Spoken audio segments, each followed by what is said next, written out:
first thing you need to know is that the thicker, the drier the glue is that you're using, the easier it's going to be used in a way that it's not going to create these bubbles and wrinkles. So every time when I can use it, I'm going to be using a glue stick, especially if I am gluing together two pieces of paper that are of similar thickness. So a glue stick, always my choice number one.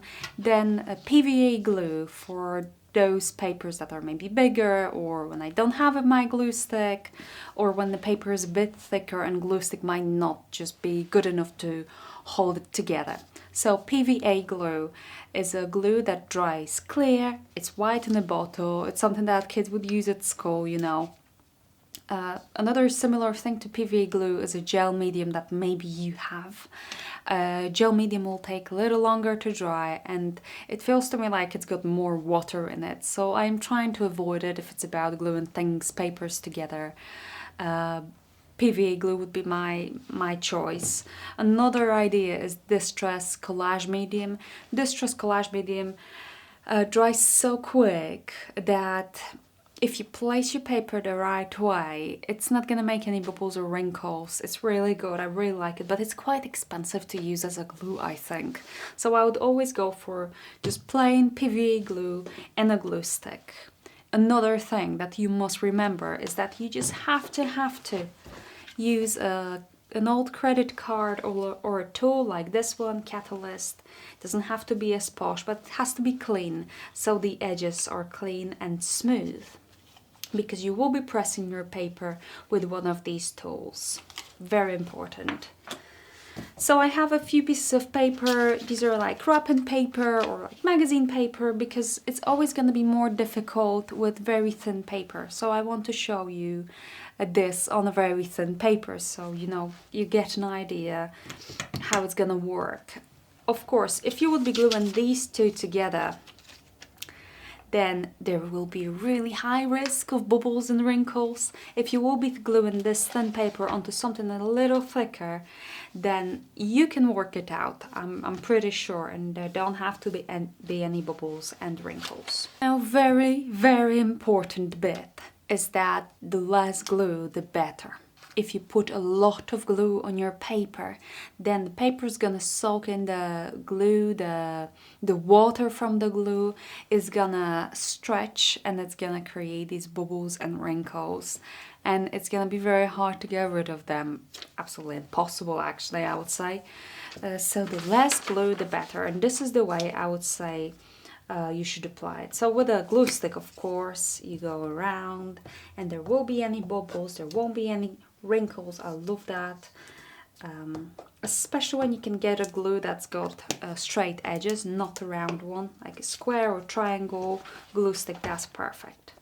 So just place it and still use your credit card to smooth it out. But what is very important here is that you see how this paper curls up? This means that the grain goes like that. The grain of this paper goes like this, horizontally. So when you'll be rubbing it with your palette knife, do it against the grain. The glue is already drying, so I'm just gonna put some more. And thanks to that, pressing it against the grain, you get a higher chance that these bubbles, you'll get rid of them, and the paper will be more flat. So it curls up like this. So I'm going from the middle like that. And that is pretty perfect, I would say. Quite nice. Press it just to get rid of all the bubbles. If there was a bubble, you can lift a corner just a little bit and press it again, just to get rid of it.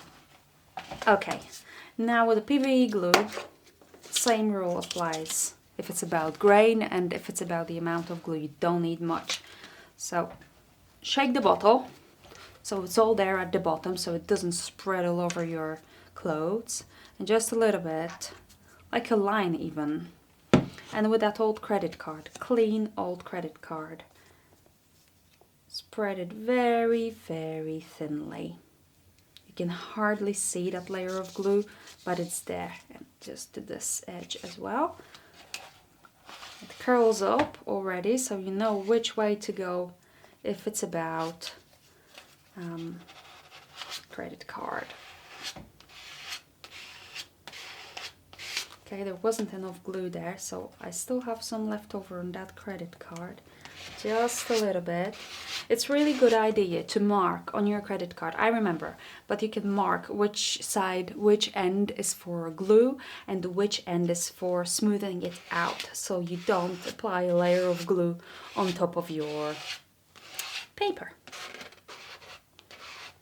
One more tip I would give you if it's about glue and papers on your pages is that you need to be really slow and patient. So very little glue and be slow and patient, because otherwise you just might get these bubbles, and that's not great. Also, if you want to write on top of that paper and the paper is glossy, you are going to have to cover it with a layer of clear gesso. If the paper is not glossy, then you can of course write with whatever you like, but you will have to wait for this glue to dry. Otherwise, you're just gonna ruin it and the paper will tear and you'll make some more bubbles. A layer of clear gesso is always a good idea if you want to paint with paints, especially watercolors on top of your papers, especially if the papers are thin. So I think this is something you probably want to get if you like to work with collage techniques and include mixed media.